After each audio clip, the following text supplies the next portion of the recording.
Patuloy nating minomonitor itong bagyo sa labas ng ating Philippine Area of Responsibility at isa itong severe tropical storm na may international name na Halong.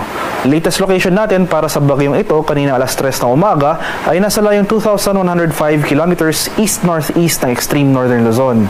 May taglay itong lakas ng hangin na malapit sa gitna na umaabot ng 100 kilometers per hour at pagbugso na umaabot ng 125 kilometers per hour.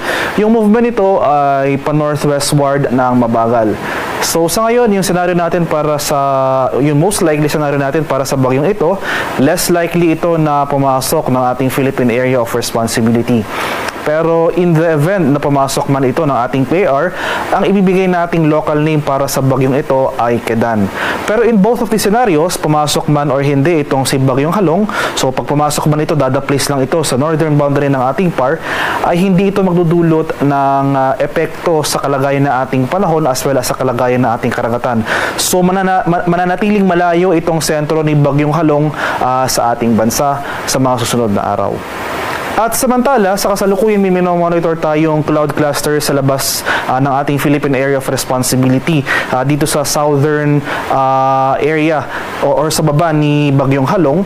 So malayo ito sa ating bansa at inaasahan natin or hindi natin inaalis yung posibilidad ng development into a low pressure area within the day or sa mga susunod na araw.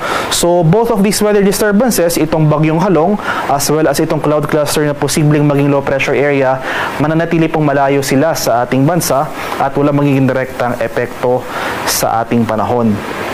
For today, ngayong araw, asahan natin yung epekto ng Intertropical Convergence Zone o yung ITCZ. Ito yung salubungan ng hangin mula sa northern and the southern hemisphere na kasalukuyang nakakaapekto sa southern Mindanao. So itong area ng Zamboanga Peninsula at Barm for today, asahan natin yung mataas na tsansa ng mga kaulapan at mga pag-ulan. Samantala sa Metro Manila at nalalabing bahagi ng ating bansa, magpapatuloy nga itong maaliwalas sa panahon. Generally fair weather conditions, maliban na lamang sa mga biglaan at panandaliang pag-ulan na dulot ng thunderstorms.